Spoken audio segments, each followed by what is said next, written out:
Boa noite, irmãos. Graça e paz. Quem esteve aqui ontem? Olha só, um bom número, maravilha. Para quem não esteve ontem, vou tentar dar uma recapitulada, tá bom? A gente está nessa maratona bíblica de expor o livro do profeta Malaquias de forma sistemática. E ontem nós vimos um pouquinho a situação em que o livro foi escrito. Malaquias foi escrito 100 anos depois que o povo de Israel volta do cativeiro babilônico. Malaquias é o último profeta do Antigo Testamento. Após Malaquias há um silêncio de Deus, chamado de período interbíblico, 400 anos sem Deus levantar profeta e falar ao seu povo. O povo no período do profeta Malaquias estava profundamente desanimado e descrente por não verem que as promessas que Deus havia feito estavam se cumprindo. O Senhor milagrosamente liberta o povo do cativeiro da Babilônia, traz o povo para a sua terra, mas o povo de Israel, o povo de Judá, o povo que morava em Jerusalém, vivia debaixo do poder do Império Persa, pagando tributos altíssimos. Era um período de escassez, de muita dificuldade e de desesperança. Um tempo tão difícil em que as pessoas começavam a duvidar do amor de Deus. E Deus levanta o profeta Malaquias para dizer: eu amo vocês, continuo amando vocês. A prova que eu amo vocês é tanta que eu tenho preservado vocês. As outras nações sucumbiram, desapareceram, mas o meu povo continua firme. O remanescente fiel tem sido preservado pelo Senhor. Outra coisa impressionante do livro de Malaquias é que ele tem um formato de dialética, de um diálogo. É um livro totalmente diferente, onde Deus fala, traz uma sentença em relação ao pecado do povo. O povo retruca, o povo questiona, e Deus, por sua vez, dá a sentença final. Deus fala, obrigado, cara, por não derrubar esse microfone aí. Valeu, Deus te abençoe. Do jeito que eu sou, para derrubar aqui é ligeiro. Então, assim, gente, Deus fala, o povo, retruca e Deus dá a sentença final. Então, esse livro é um livro incrível e é um livro pesado. Confesso que quando o Ítalo entrou em contato comigo logo no começo do ano, e ele me falou da proposta de expor o livro do profeta Malaquias, eu confesso que eu estranhei. Porque o livro de Malaquias é um livro pesado. A primeira palavra do livro do profeta Malaquias é uma palavra que pode ser traduzida por peso ou sentença. Peso da palavra do Senhor, peso da palavra do Senhor pronunciada contra Israel, ou sentença do Senhor contra Israel. Então, meus irmãos, é um livro onde Deus demonstra ao seu povo o seu amor, mas por Deus amar o seu povo, Deus não pode deixar de discipliná-lo. Foi isso que nós conversamos ontem à noite. Resumo do que a gente conversou ontem, a gente viu que Deus ama o seu povo e ao longo da história o tem preservado e pronuncia sua sentença de juízo contra a maldade. Hoje, meus irmãos, nós vamos ver a sentença de Deus contra os sacerdotes. Meus irmãos, é tão pesado a ponto de Deus dizer, a ponto de Deus declarar que chegaria a passar esterco nos sacerdotes. Nos sacerdotes que estavam sendo infiéis à palavra do Senhor. E, de fato, é um livro muito atual. Porque hoje, na igreja brasileira, eu não falo desta igreja, falo da igreja brasileira como um todo. Muitas coisas são feitas e não estão de acordo com a palavra do Senhor.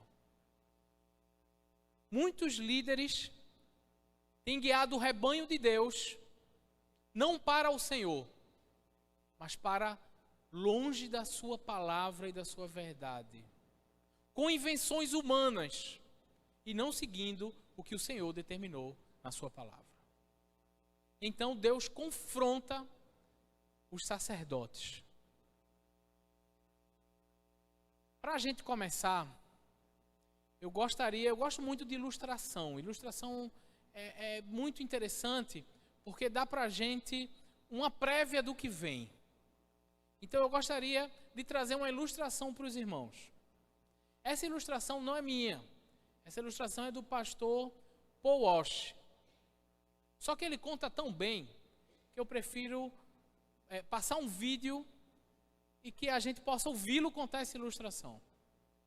Essa ilustração fala especificamente sobre pastores. Só um minutinho, segura aí, valeu. Essa ilustração ela fala especificamente sobre pastores.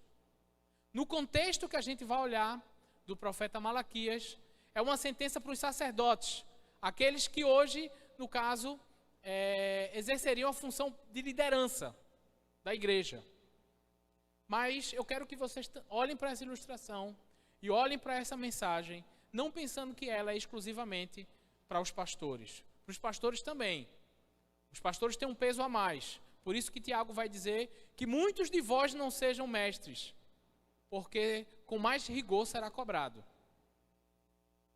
Mas que a gente também possa olhar para essa ilustração, para esse texto, para o que será dito e ouvido nessa noite, entendendo que em Cristo todo crente é um sacerdote. Sacerdócio universal de cada crente. Que todo pai de família, todo chefe de família, todo homem, é chamado por Deus para liderar sua casa. Isso não sou eu que estou inventando, está nas Escrituras, vamos olhar para isso também. Para ser o líder da sua casa, ser o sacerdote da casa, o responsável pelo ensino. E aí também todo pastor e líder da igreja também. E eu me coloco na condição de pastor e também de pai, e também de crente. Também é chamado para liderar o rebanho do Senhor. Então vou pedir para passar o vídeo que conta a ilustração, 3 minutinhos, vale a pena a gente observar, tem muito a ver com o que a gente vai conversar nessa noite.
as desculpas que estão acontecendo hoje em dia. Não há desculpa, mas elas estão fundamentadas no fato de que os pastores não temem a Deus e não estão administrando a noiva de Cristo de acordo com as ordens que Ele deu a eles. Além do mais, muitos pastores estão construindo o seu próprio reino, escorado nos ossos dos membros não convertidos das igrejas. E é por isso que temos essa bagunça. No dia do julgamento, não tema tanto pelo ateu, pelo ladrão, pelo assassino. Se você quer temer por alguém no dia do julgamento, tema por aqueles que carregam o título de pastor. Deixe-me dar um exemplo. Eu dei esse exemplo noite passada. Digamos que um rei tinha uma noiva e ele a amava e a vestia de branco. E ela era pura e preciosa para ele. E as pessoas a admiravam por sua virtude, por seu mérito. E o rei tinha que sair em uma longa jornada.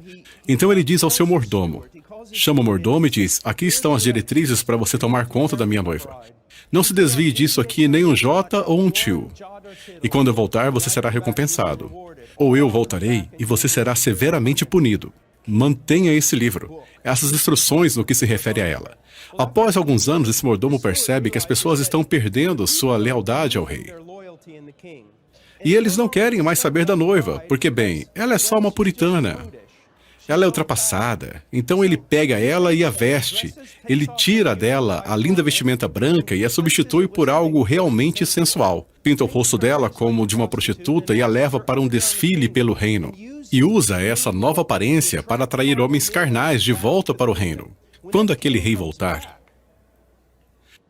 não há palavras para descrever o que ele fará com aquele mordomo.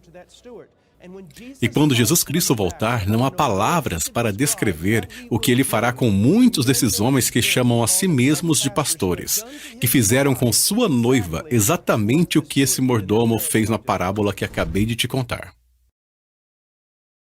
O que estamos fazendo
a única e exclusiva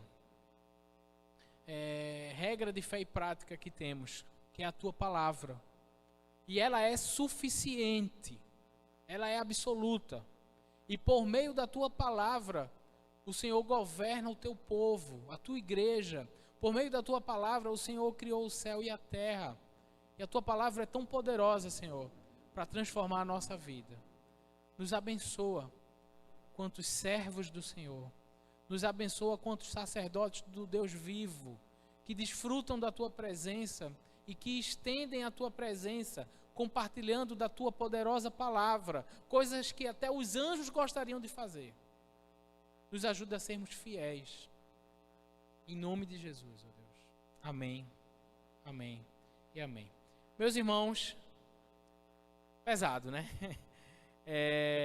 No tempo do profeta Malaquias, os sacerdotes haviam se desviado.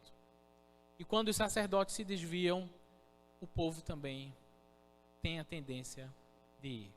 Então nós vemos aqui do verso 6 ao verso 8, olha aí na sua Bíblia. Do verso 6 ao verso 8, o Senhor, Ele cobra dos sacerdotes a honra devida ao nome dEle. Neste tempo, haviam sacerdotes, pessoas que não estavam comprometidos em honrar o Senhor. Faziam a obra de Deus sem Deus. Faziam a obra de Deus com motivações erradas. E o Senhor está confrontando, dando o peso da sua palavra, a sua sentença contra estes sacerdotes. E ele começa dizendo o seguinte: o filho honra o pai e o servo respeita o seu senhor. Capítulo 1, versículo 6. Se eu sou o pai, onde está a minha honra? Se eu sou o Senhor, onde está o respeito para comigo? Eu, o Senhor dos Exércitos, pergunto a vocês, sacerdotes, que desprezam o meu nome. Então, os sacerdotes que eram responsáveis pelo ensino da palavra, a gente está aqui num contexto de antiga aliança. Sacerdotes que eram responsáveis pelos sacrifícios,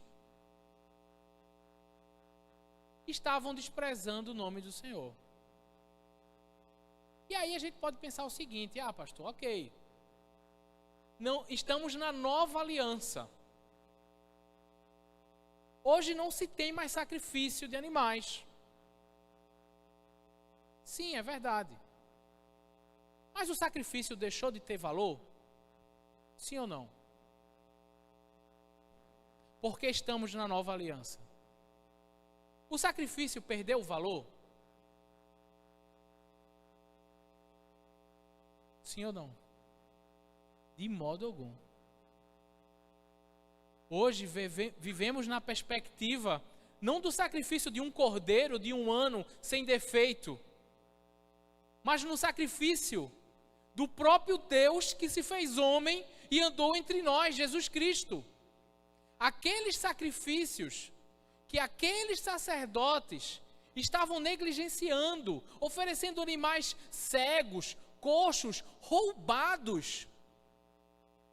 Eles eram importantíssimos para apontar para o verdadeiro sacrifício, o perfeito sacrifício de Jesus Cristo, o Cordeiro de Deus, que tira o pecado do mundo, no qual a igreja está completamente embasada, beneficiada, alicerçada, lavada no sacrifício eterno de Cristo, feito uma única vez, uma vez por todas, para a eternidade, suficiente para redimir os santos, os servos de Deus, aqueles que creem no nome do Senhor.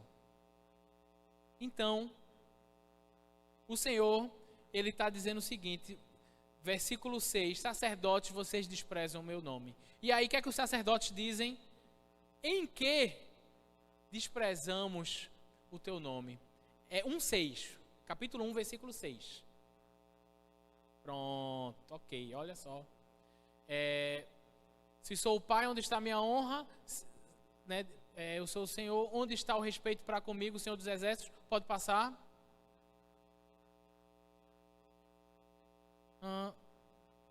Está o 6 todo? Acho que não. Volta aí, põe o 6 aí, por favor, para todo mundo acompanhar. Acho que não coube todo, mas você tem sua Bíblia aí, né? Vamos para a Bíblia. Então, é isso, meus irmãos. Olha aí, chegou. Pergunta a vocês, sacerdotes, que desprezam o meu nome. Olha só. Deus está dizendo, vocês desprezam o meu nome. E aí, lembra da dialética do texto? Como desprezamos o teu nome? E aí o Senhor vai explicar. Vocês oferecem pão impuro sobre o meu altar. Gente, o culto na antiga aliança era um culto que apontava plenamente para Jesus Cristo. Em todos os seus elementos. Tudo no Antigo Testamento aponta para Jesus Cristo. Não é por acaso, não é à toa. Absolutamente tudo.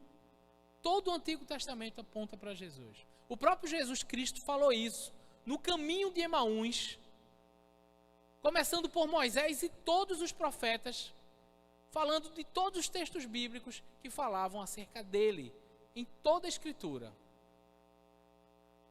Não é à toa que, por exemplo, encontramos textos que você vê nitidamente que a intenção de Deus é apontar para Jesus Cristo. Como um exemplo, quando o povo de Israel sai do Egito, né, e ali, sai do Egito não, a 10ª praga, a praga da morte dos primogênitos, e que Deus manda que o povo pegue um cordeiro, mate um cordeiro e passe no portal da casa o sangue do cordeiro, e que o anjo da morte pularia aquela casa, não matando o primogênito.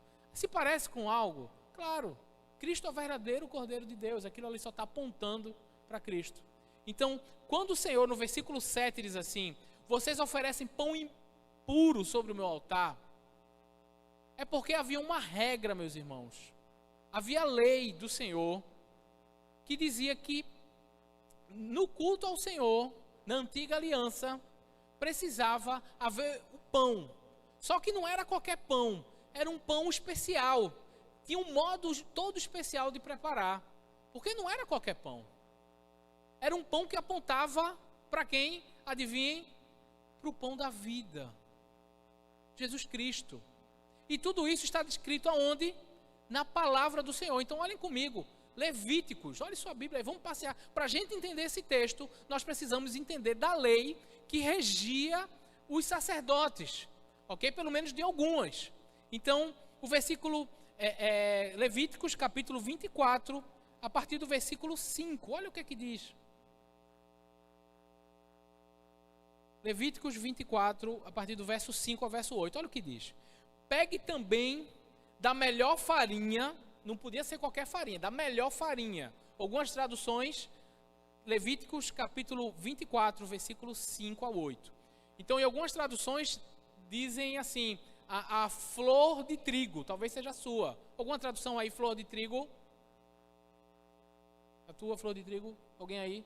A tua tem? Ok. Mas, Levítico 24, versículo 5. Pegue também da melhor farinha e dela faça 12 pães, cada um deles com 2 quilos. E coloquem-os nas 2 fileiras, 6 em cada fileira, sobre a mesa de ouro puro, diante do Senhor. Sobre cada fileira coloque incenso puro, que será para o pão, como porção memorial. É a oferta queimada ao altar. Em cada sábado, Arão os porá em ordem diante do Senhor, continuadamente da parte dos filhos de Israel, por aliança perpétua. O que é que Deus está dizendo? Gente, no meu culto vai ser preparado pão, vai ter pão ali. Só que não é qualquer pão, é um pão feito da melhor farinha, é um pão feito que vai ser colocado em cima da mesa de ouro. Cada parte do culto tinha um porquê. E o Senhor ainda diz, para que seja usada como memorial. O Senhor é aquele que faz memorial de coisas que ainda iriam acontecer. Porque Deus está no plano atemporal. E aí o que é que acontece aqui? Volta lá para Malaquias, capítulo 1, versículo 7. Vocês oferecem pão impuro sobre o meu altar. Que pão impuro é esse, gente? É um pão que não era feito conforme o quê? A palavra do Senhor. Toda vez que a gente olha para a palavra do Senhor e tem uma ideia melhor, eu tenho uma ideia, que julga ser melhor, né? Eu tenho uma ideia, vou fazer diferente. A palavra de Deus diz assim, mas eu tenho uma ideia melhor. Gente, com isso a gente desonra a Deus. Deixa eu dizer um negócio a vocês. Deus não nos chamou para ser criativos. É o que, pastor? Deus nos chamou para ser imitadores. Ponto. Desde o começo. Lá no Gênesis, o Senhor cria homens à sua imagem, conforme a sua semelhança. E diz para esse homem, para essa mulher, esse primeiro casal, se multiplicar. Multiplicar, espelhar e espalhar. Espalhar a imagem e semelhança dele. Em Mateus capítulo 28, Jesus diz o quê? Ide e façam discípulos em todas as nações. O que é que o discípulo faz? O que é que o discípulo faz? Imita o seu Senhor. Deus não chamou a gente para ser criativo. Deus chamou a gente para ser imitador. Deus chamou a gente para obedecer o padrão que Ele põe para a gente na sua palavra. E toda vez que a gente, eu tenho uma ideia melhor, dá errado. Isso que estava acontecendo aqui. Havia pão no culto, mas não o pão conforme o Senhor havia ordenado. Gente, Deus não está preocupado com o pão, não. Se está na Escritura, tá. Porque esse pão precisava ser um pão perfeito. Porque Jesus Cristo é o pão que desce do céu. É o verdadeiro maná. Aquele maná lá, do povo de Israel desfrutou. Aquilo só está apontando para Jesus, o verdadeiro pão da vida que desce do céu. Todo mundo está conseguindo me entender? Estamos juntos aqui? Aquele pão no culto precisa ser com a melhor farinha, o melhor pão, porque ele aponta para Jesus Cristo. E os sacerdotes estavam fazendo conforme eles achavam que deviam. E esse modelo vai se repetir em todo esse texto. Deus está falando aqui de culto. Como eu já falei, Deus chega a dizer que vai passar esterco no rosto dos sacerdotes, porque eles estão desprezando a palavra do Senhor e fazendo conforme eles acham que deve ser feito. O Senhor quer que vivamos de acordo com a sua palavra. Toda vez, irmãos, que nós deixamos de fazer conforme a palavra do Senhor, porque achamos que Deus não está preocupado com isso, desonramos o nome do Senhor, seja no culto, seja na nossa casa, seja na nossa família, seja no nosso trabalho, seja onde for. Precisamos viver conforme a palavra do Senhor. Amém? Seguindo, amados. Olha o versículo 8, o que é que diz? Deus explicando ainda em que aqueles sacerdotes estavam desprezando o nome do Senhor. Versículo 8. Quando vocês oferecem sacrifício um animal cego, será que isso não está errado? E quando vocês oferecem um animal coxo ou doente, será que isso não está errado? Cego, coxo, doente. Esse era o sacrifício que os sacerdotes estavam oferecendo. E como a palavra do Senhor diz que deveria ser o sacrifício. Então vamos dar uma olhada em Deuteronômio, capítulo 15, versículo 19, meus irmãos. Observem aqui comigo. O texto de Malaquias fala de animais cegos, coxos e doentes. Olha o que diz aí, Deuteronômio, capítulo 15, verso 19 a 21. Do seu gado e das suas ovelhas, consagrem ao Senhor, seu Deus, todo o primogênito macho. Com os primogênitos do gado, vocês não devem trabalhar, nem devem tosquear o primogênito das ovelhas. De ano em ano, vocês e suas casas devem comer esses animais diante do Senhor, no lugar que o Senhor escolher. Porém, se um desses animais tiver algum defeito e for coxo ou cego ou outro defeito grave, não sacrifiquem ao Senhor. O que é que Deus está dizendo aqui? Vai me cultuar. Tem uma forma, viu? Não é de todo jeito, não. Nem coxo, nem cego, nem com defeito grave. O problema, minha gente, como até foi cantado aqui pelo coral, pela turma, né? A música Não Fale. Não fale que o conhece. Muita gente anda por aí com pensando que é a graça, barateando a graça de Deus. Andando do jeito que quer. Porque o que vale é o que a gente sente. Não, não é. O que vale é o que assim diz o Senhor. Sempre foi assim, meus irmãos. O livro de Malaquias, apesar de estar na antiga aliança, é um livro atual demais. Não podemos oferecer o culto ao Senhor do jeito que queremos. Se somos do Senhor, não podemos viver do jeito que queremos. Precisamos viver de acordo com a sua palavra.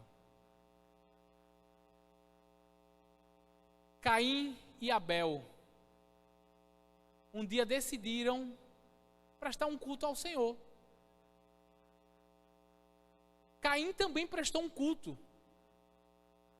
E ele ofereceu, como ele era agricultor, umas coisas lá que ele tinha. Abel, que mexia com pecuária, digamos assim, ofereceu ao Senhor as primícias do seu rebanho. O culto de Caim foi rejeitado. E Abel foi aceito. O Senhor não aceita migalhas. O Senhor não aceita qualquer coisa. O Senhor não aceita menos do que Ele determina na sua palavra. A palavra do Senhor rege a igreja do Senhor. A palavra do Senhor rege as famílias que são do Senhor. A palavra do Senhor rege os servos do Senhor. Amém, irmãos? Vocês estão me olhando assim com uma expressão. Queridos, seguido ainda, capítulo 1, versículo 8 do livro do profeta Malaquias. Ele vai terminar dizendo o seguinte: ora, experimentem oferecer um animal desses. Lembra do animal? Cego, coxo, manco, aleijado? Experimentem oferecer um animal desses ao seu governador. Será que ele se agradará de vocês? Ou será favorável? Além dos sacerdotes não estarem fazendo conforme a palavra do Senhor, eles estavam preferindo dar mais honra a homens do que ao Senhor. Como se Deus dissesse assim: olha, o governador de vocês não entregam qualquer coisa. Agora a mim vocês querem entregar qualquer coisa? O governador de vocês não aceita esses presentes assim, um animal cego, um animal coxo. Não, ele não vai aceitar não, viu? Você acha que eu vou aceitar? Vocês estão preferindo dar mais honra a homens do que ao Senhor. E esse texto está tratando de culto. Irmãos, sobre culto. O culto tem que ser o quê? Cristocêntrico. Cristo é o centro do culto. O problema, irmãos, que no nosso país, muitas igrejas que carregam o nome de evangélicas, algumas até históricas, têm prestado um culto antropocêntrico, onde o homem é o centro. É um exemplo disso? É a música que mais agrada os irmãos. Não importa se é teologicamente correta, não importa se está de acordo com a palavra, mas é a música que mais agrada.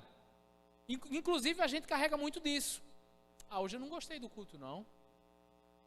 Hoje estou com umas músicas assim meio nada a ver. O pastor hoje está de mau humor. Não gostei, não. O culto não é para você, o culto é para o Senhor. Quando venha para o culto, venha cultuar ao Senhor. Ele é o centro do culto.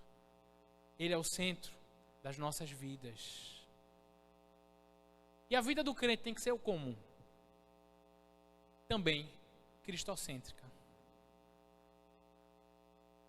Devemos dar honra ao Senhor. Queridos, precisamos viver de acordo com a palavra do Senhor. Quando incluímos no culto, quando incluímos na nossa vida o que não é bíblico, duvidando da suficiência da palavra de Deus,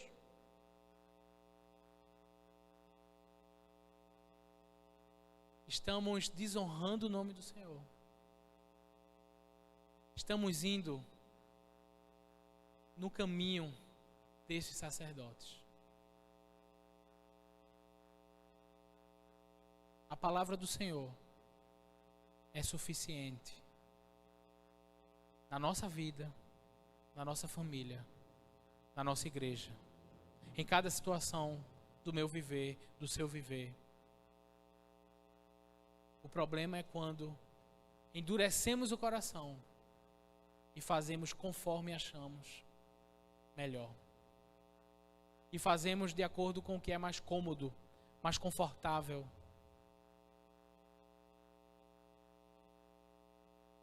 Seguindo, meus amados, do verso 10 ao do verso 9 ao verso 10, o Senhor, Ele manda esses sacerdotes suplicarem por graça. Vocês estão nesse mau caminho, mas olha, supliquem por graça. Me sirvam conforme a minha palavra. E é isso que Deus quer de nós. Que vivamos de acordo com a sua palavra. Que deixemos os nossos pressupostos. Ontem falamos um pouquinho de pressupostos. Inclusive pressupostos teológicos. Que deixemos de lado os nossos achismos. E vivamos segundo a palavra do Senhor. Olha o que diz verso 9 e 10. E agora, sacerdotes, supliquem o favor do Senhor, para que nos conceda graça. Mas com tais ofertas nas mãos, será que Ele será favorável? Se você identificou na sua vida, talvez a forma de você trabalhar, talvez a forma de você tratar o seu pai, a sua mãe, talvez a forma de você tratar seu namorado, sua namorada, talvez a forma de você estudar, dando mau testemunho, colando nas provas. Se você tem notado que a sua forma tem desonrado o nome do Senhor, tem sido contra a palavra do Senhor, o que Deus está mandando aqui é o quê? Se arrependa. Sacerdotes, supliquem por graça, peça a Deus perdão, peça a Deus misericórdia, e olha as ofertas que vocês estão nas mãos. Será que com esse tipo de oferta Ele vai aceitar? Será que com essa vida que você está levando, será que de fato você é um cristão? Será que de fato a sua vida tem glorificado o nome do Senhor? O que Deus está dizendo é o bom e velho: arrependa-se.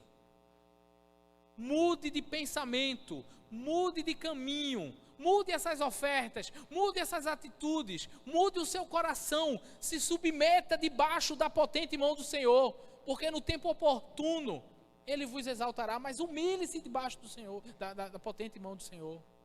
Habite no esconderijo do Altíssimo, à sombra do Onipotente. Mas mude o seu coração, peça a Deus para Ele mudar o seu coração, mudar as suas atitudes, as suas ofertas, reconheça. E olha o que o Senhor vai dizer no verso 10. Quem dera houvesse entre vocês quem fechasse a porta do templo, para que não acendesse em vão o fogo do meu altar. Eu não tenho prazer em vocês. Gente, é muito pesado. Deus está dizendo assim, olha, o culto que vocês estão prestando, do jeito que vocês acham que é certo, não vale de nada. Eu preferia até que fechasse a porta do templo, para que não tivesse. Quem dera, tivesse alguém de coragem e fosse lá e fechasse. Não, minha gente, esse culto aqui não é o Senhor, não. Vocês não estão fazendo conforme a palavra do Senhor? Estão fazendo conforme vocês acham que é certo. Não. Gente, é muito forte. Por isso que eu me espantei. Como eu falei no começo. Vocês querem Malaquias, minha gente? Ok, Deus tenha misericórdia de nós. Meus irmãos, o texto diz, vocês acendem em vão o fogo do meu altar. Gente, é um perigo. É um perigo terrível deixar de viver de acordo com a palavra de Deus, para viver conforme a gente acha que é certo. É um perigo terrível fazer a obra de Deus sem Deus e sem ser conforme a palavra de Deus. É um perigo. Queria convidar você a observar comigo um texto das Escrituras que fala sobre isso e que, meus irmãos, é pesado.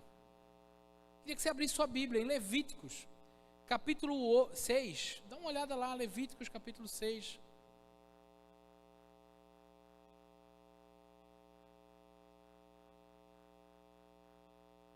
A partir do verso 8. Deus está falando aqui aos sacerdotes.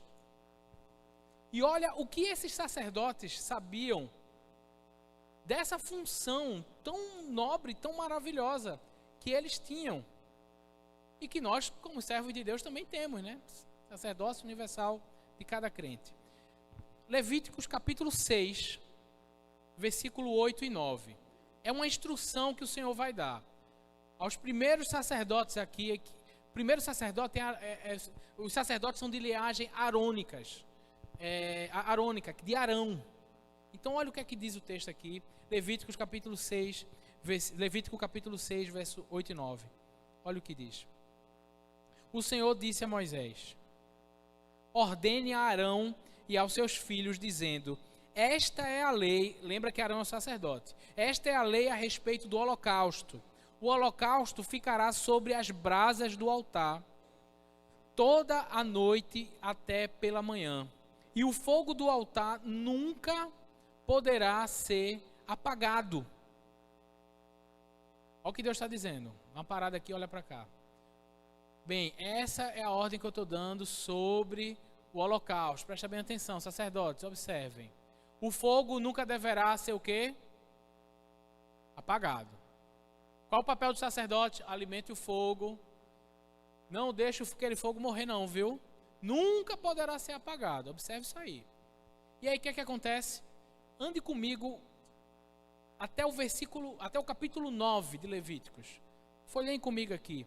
Versículo 24. O último versículo do capítulo 9 de Levítico. Olha o que acontece. Vocês lembram que a ordem era manter o fogo aceso. Versículo 24. E eis que, saindo fogo diante do Senhor, consumiu o holocausto e a gordura sobre o altar.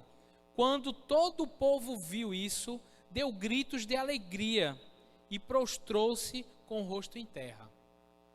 Está começando a fazer as conexões.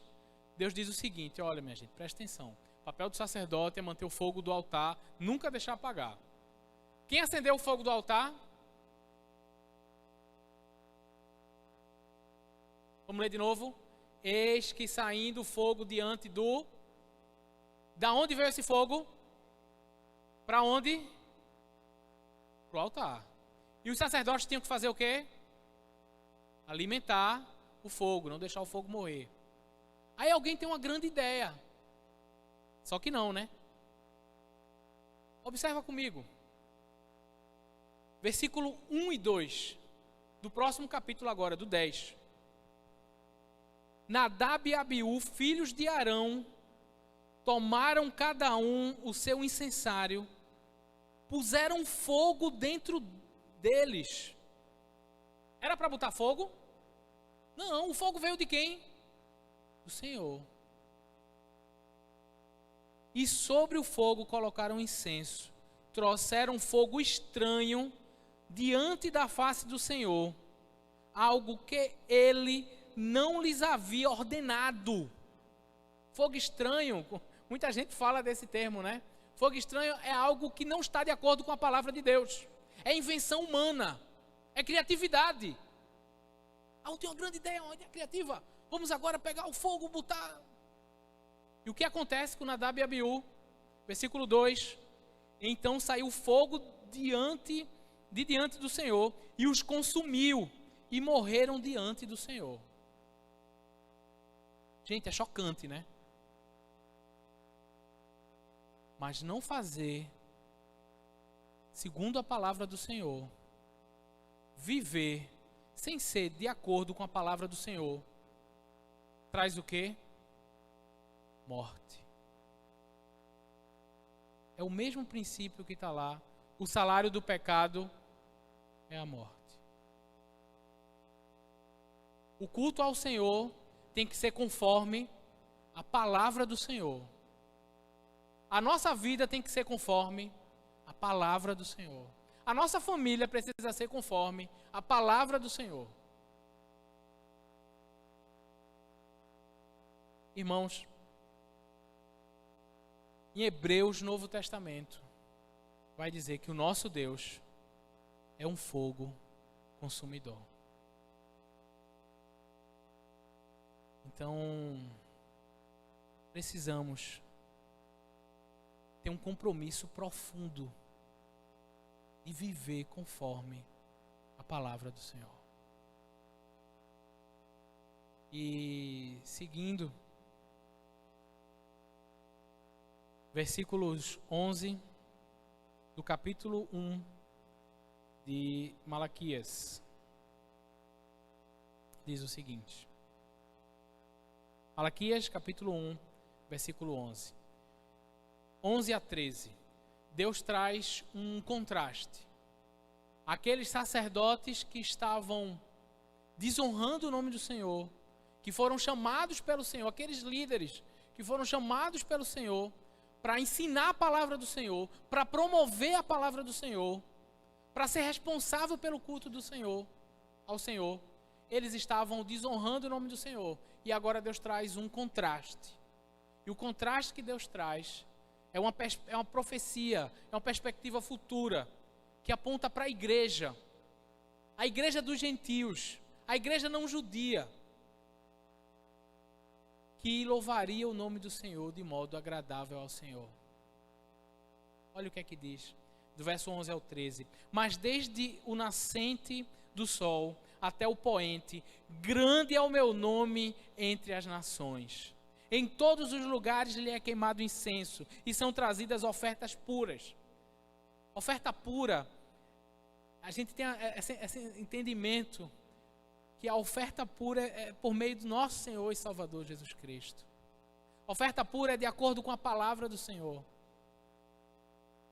Porque grande é o nome do Senhor, porque grande é o meu nome entre as nações, diz o Senhor dos Exércitos. E aí o contraste, versículo 12. Mas vocês estão profanando o meu nome, quando pensam que a mesa do Senhor é impura, que a comida do Senhor, que a comida que é oferecida sobre ela pode ser desprezada. E vocês dizem ainda, que canseira, Eram sacerdotes que iam para o culto, para o templo e diziam, que canseira, hoje vai ter culto de novo.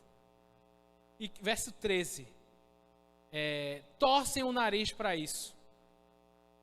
Sabe aquele negócio que trata os bastidores da notícia, né? É um programa antigo, Profissão Repórter, eu acho. Deus está trazendo os bastidores do coração dos sacerdotes. Está dizendo, olha, no teu coração, eu estou vendo que ao você ir para o culto, você está dizendo, que canseira, e torce o nariz para tudo que é feito. Gente, é assustador.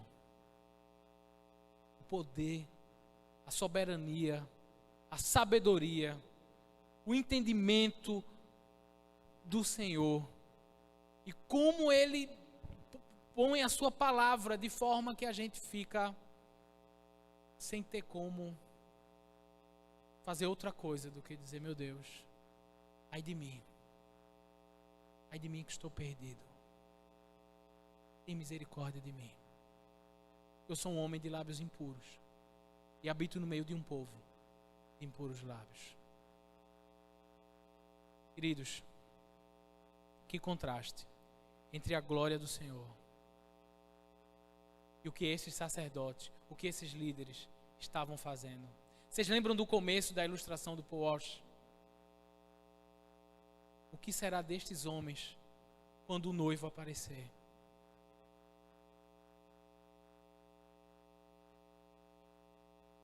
Tem um livro também do Paul Walsh que fala sobre 10 acusações contra a igreja moderna. E um desses capítulos me chamou muita atenção, me impactou bastante, que fala sobre um convite antibíblico ao Evangelho.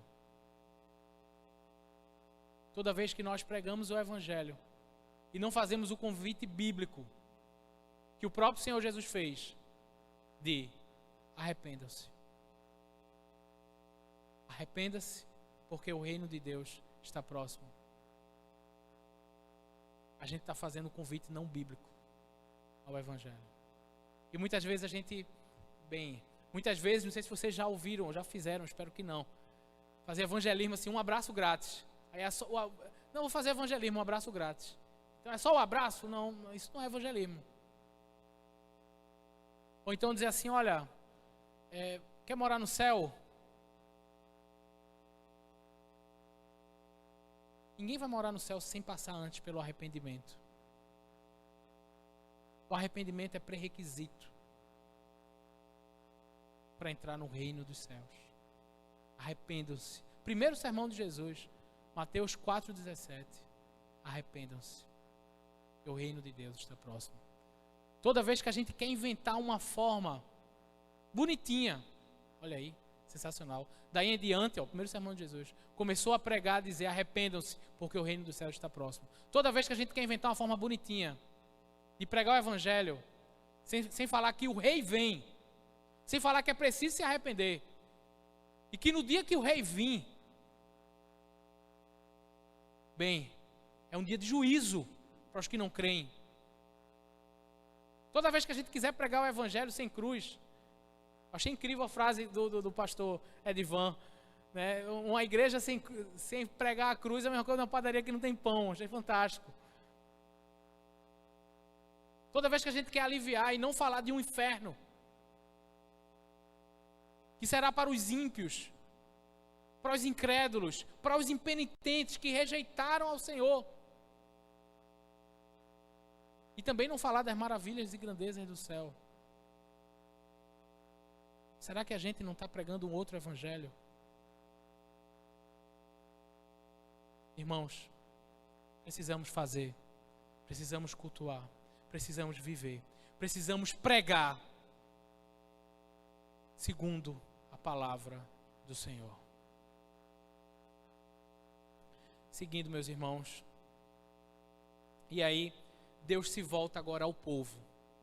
Os sacerdotes estavam sacrificando animais cegos, coxos, mancos. E agora no verso 14, Deus se volta ao povo.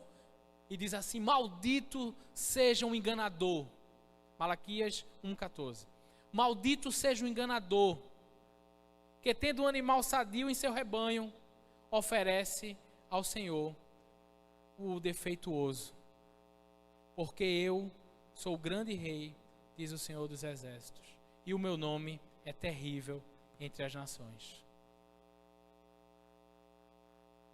Irmãos, o livro do profeta Malaquias fala sobre culto.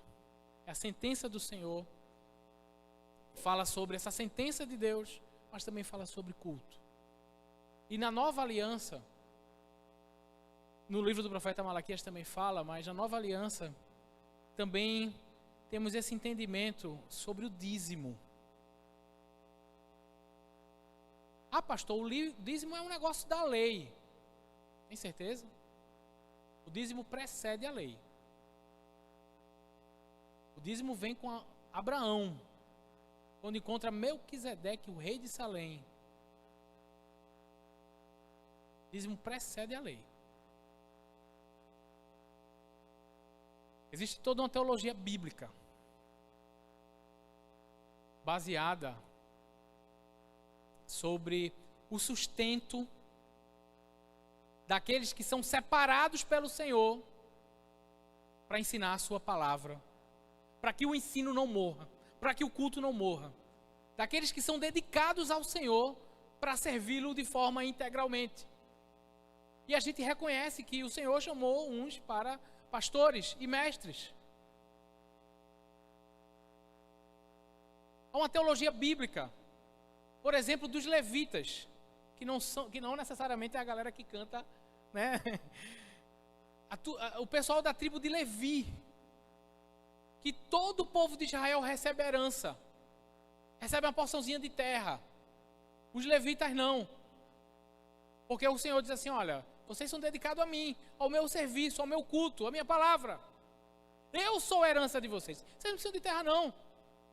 Vocês vão comer do dízimo.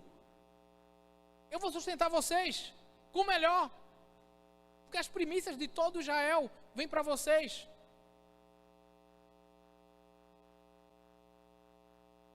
Por que hoje nós não os meninos, né, não nos circuncidamos?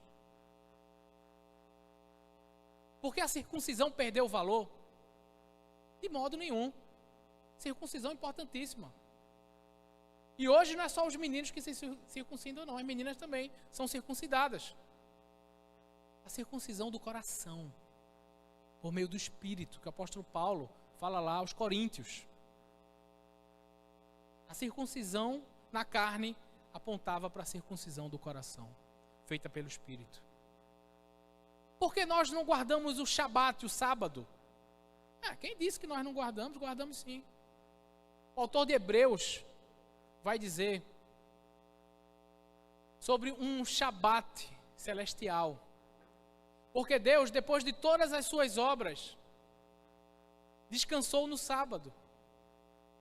E que nós, depois de todas as nossas obras, também desfrutaremos de um Shabat. Só que um Shabat, um sábado eterno, celeste. A palavra deixou de se cumprir? Não, se cumpriu, guardamos o sábado. Eu guardo um sábado celestial. Você também, amém? Mas e o dízimo? Como se cumpre isso aí?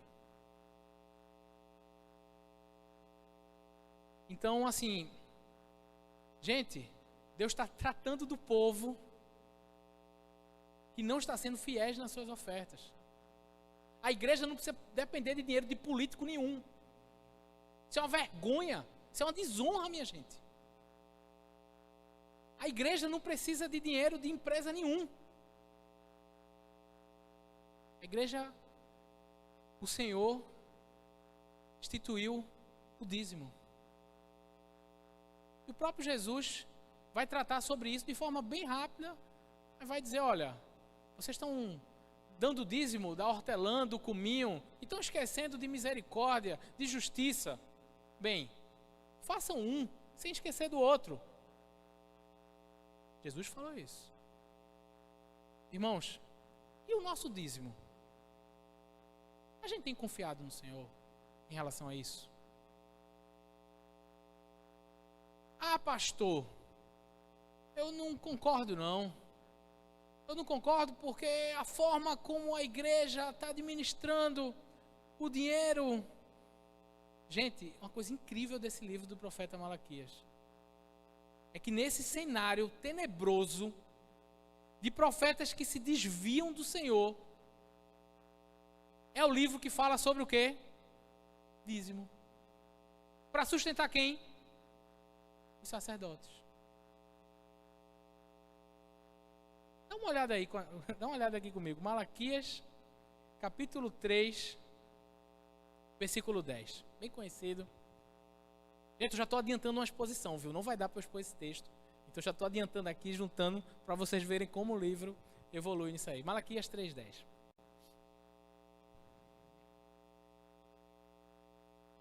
Se puder projetar aí, vai ser joia.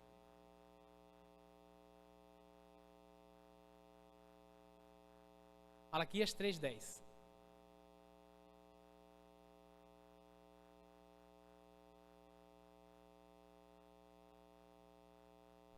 Ok. Tragam todos os dízimos à casa do tesouro. Para quê? Para que haja mantimento na minha casa. Ponham-me à prova nisto, diz o Senhor dos Exércitos. Gente, é o livro de Malaquias. Se eu não lhes abrir as janelas do céu e não derramar bênção,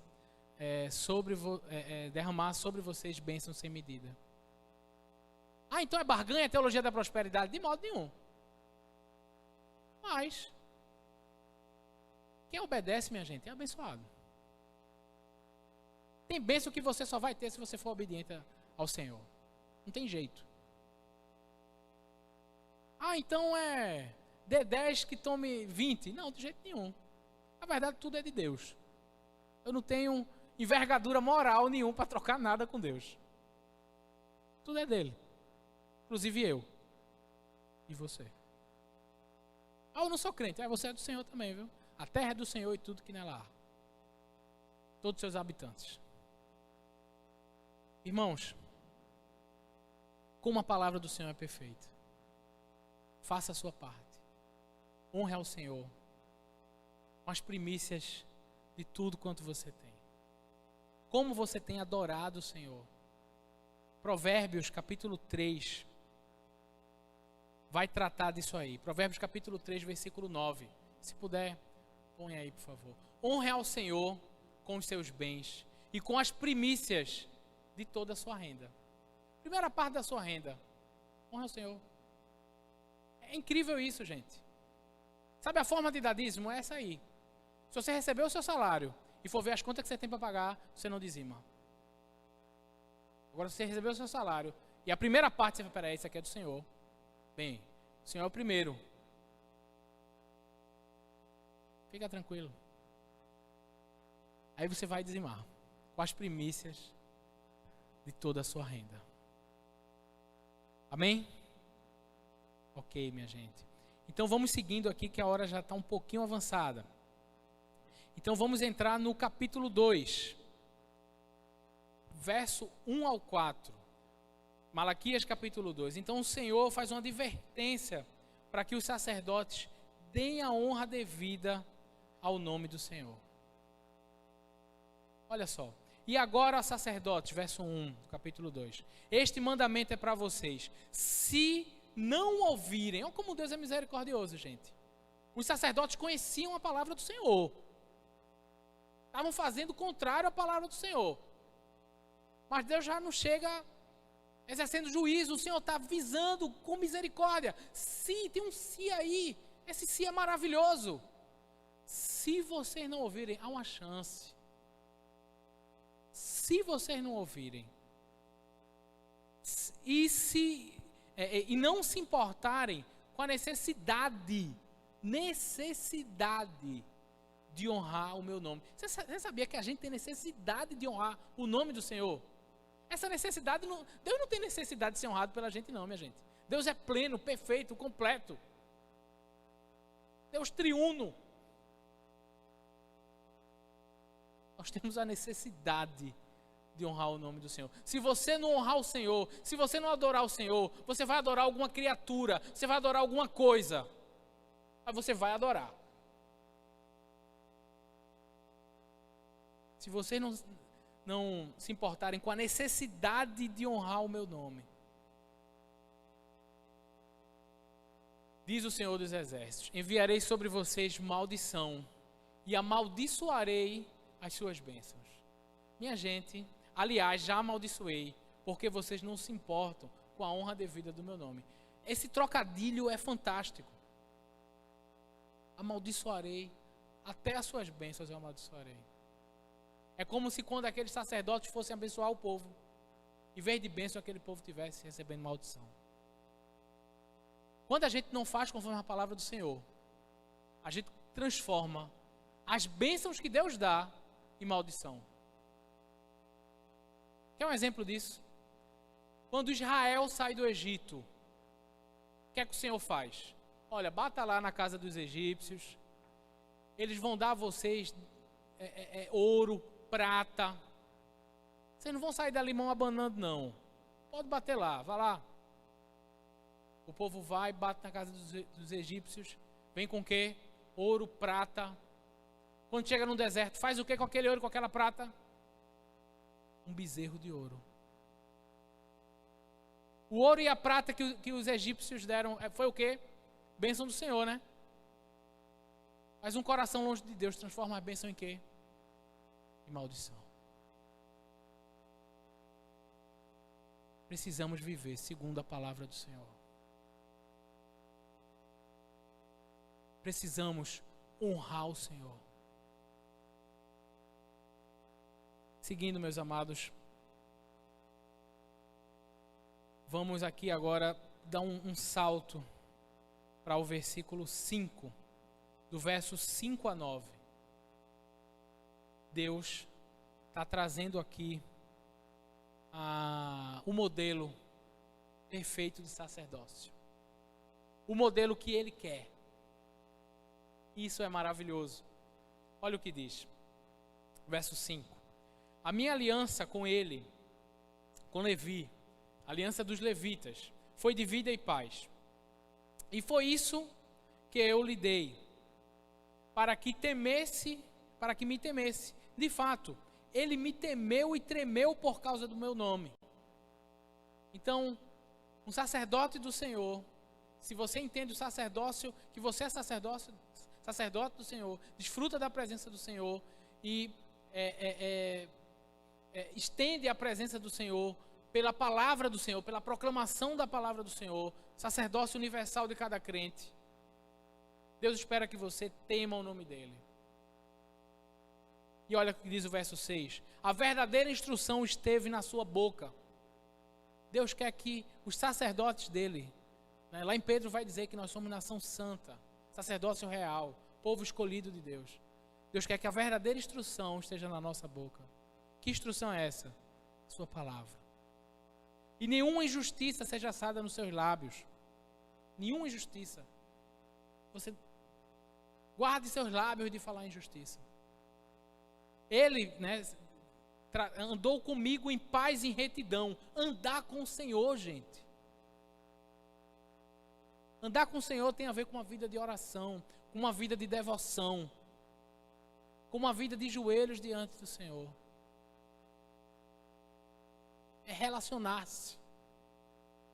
Eu só ando com alguém que eu me relaciono. Andou comigo em paz e em retidão e afastou muitos da iniquidade. É isso que um sacerdote faz. Está vendo seu irmão por um caminho errado? Venha cá, meu irmão. Está errado. A Bíblia diz que está errado. Só que, minha gente, quantas vezes nós nos acovardamos em relação a isso? Por temor de homens e não temor de Deus. Quer perder um amigo na igreja? Exorte ele. Mas o que a palavra de Deus diz? Se você vê seu irmão em pecado, vá a ele a sós. Se ele ouvir você ganhou seu irmão. Mateus 18 trata disso. Se ele não ouvir, chama mais 2 testemunhas. Não é fofoca não, é o processo bíblico. Se ele não ouvir as 2 testemunhas, traga a igreja. Leve isso para a igreja. Só que o problema é que a gente não quer exortar ninguém. A gente quer estar bem na fita com todo mundo. Só que não é isso que o Senhor espera da gente. E a gente precisa exortar com a palavra do Senhor para afastar nossos irmãos da iniquidade. Seguindo, meus irmãos, versículo 7. Porque os lábios do sacerdote devem guardar o conhecimento, e da sua boca todos devem buscar instrução, porque ele é mensageiro do Senhor. Que contraste, gente, dos lábios daqueles sacerdotes que desprezavam o nome do Senhor, que diziam, que canseira, para aqueles que honram o nome do Senhor, para aqueles que guardam a palavra do Senhor. O nosso conselho não deve ser o conselho da psicologia. Nada contra a psicologia, é uma ciência. Mas quando alguém vem a conversar com você, você que é irmão ou irmã, o conselho que a pessoa quer, precisa, é da palavra do Senhor. Não é conselho de autoajuda, mas de ajuda do alto. Da palavra do Senhor. Porque nos lábios dos sacerdotes do Senhor devem guardar a palavra do Senhor. Olha o versículo 8. Que tristeza. Mas vocês se desviaram do caminho e por meio da sua instrução levaram muitos a tropeçar. Que tristeza, gente. Que contraste terrível. Sacerdotes que deviam levar muitos ao caminho do Senhor estão levando as pessoas a se desviarem. Quando a gente não fala da palavra do Senhor, quando a gente não acredita na suficiência da palavra de Deus e acrescenta outras coisas, estamos nos desviando do caminho do Senhor e levando outros a se desviarem conosco. E quando isso se trata de liderança, é pior ainda. Irmãos, versículo 9 diz o seguinte: por isso também eu os fiz desprezíveis e indignos diante de todo o povo, na medida que vocês não guardaram os meus caminhos e se mostraram parciais na aplicação da lei. Sacerdotes que eram parciais. Não, tu é meu amigo, a gente vai dar uma arrumadinha aqui para tu. Tem dinheiro? É diferente aqui que a gente trata, que é outro nível. Espero que o nosso coração não seja assim. Mas se for, se estiver assim, clame ao Senhor por misericórdia. Mude as suas ofertas, que Ele tem misericórdia. E essa sentença do Senhor é uma sentença de amor, como foi falado ontem, para que não chegue no dia do juízo final. A gente vai ver amanhã o último capítulo de Malaquias, trata sobre a sentença final de Deus, para que no juízo final a gente não pereça, mas que a gente seja preservado por aqueles que creem em Cristo e que vivem para o louvor de sua glória. Por fim, meus irmãos, quero trazer aqui o seguinte: existe uma teologia bíblica para o culto cristão. E essa teologia bíblica, como o texto foi falado em culto, não temos tempo para falar muito sobre ela, mas num culto cristão precisa ter oração, louvor, ofertório, leitura e exposição da palavra, batismo e ceia.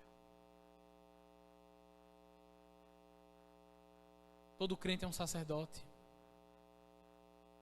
Essa palavra é para nós. Todo pai de família é um sacerdote. Está lá em Efésios 5, 25 a 27. É responsável por ensinar a palavra na sua casa. Pastores, mestres, líderes são responsáveis também pelo ensino do Senhor. Então, por fim, resumo de tudo que a gente conversou. Resumo de tudo que a gente viu hoje. Desonramos o nome do Senhor quando não o adoramos segundo a sua palavra. Adoramos ao Senhor aqui no culto comunitário, mas também adoramos o Senhor quando estamos sozinhos no computador na nossa casa, quando estamos sozinhos com o celular. Adoramos o Senhor também quando tratamos nossos filhos, nossas esposas, nossos empregados, nossos patrões, nosso pastor, nossos líderes. Desonramos o nome do Senhor quando não o adoramos segundo a sua palavra. Em Cristo, entendemos no livro de Hebreus, capítulo 9, versículo 11 e 12, que só por meio de Cristo podemos oferecer um verdadeiro culto aceitável a Deus.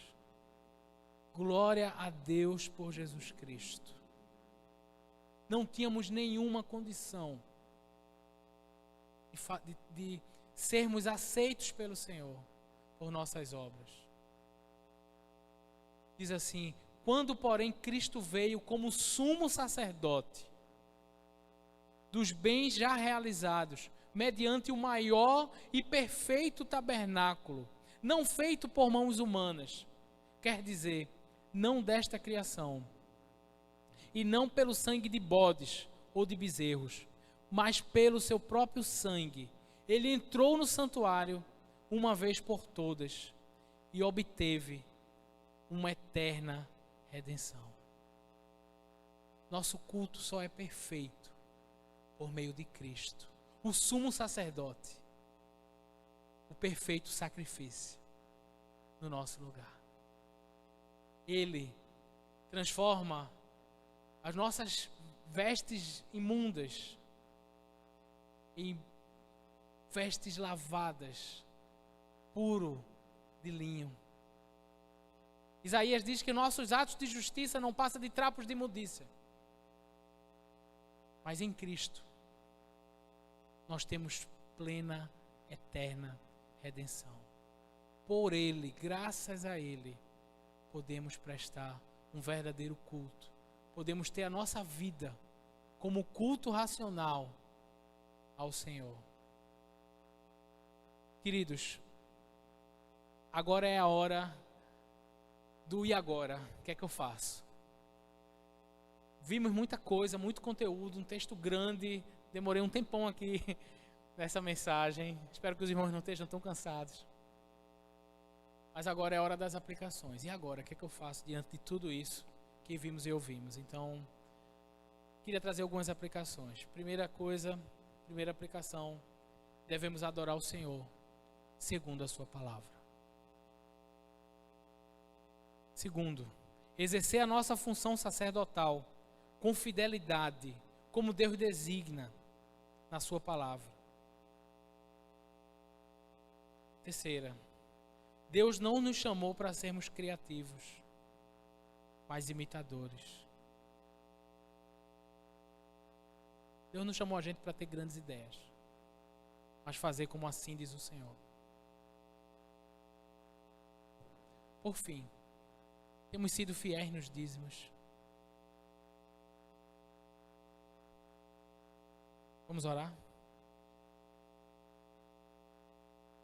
Obrigado, Senhor, pela Tua palavra.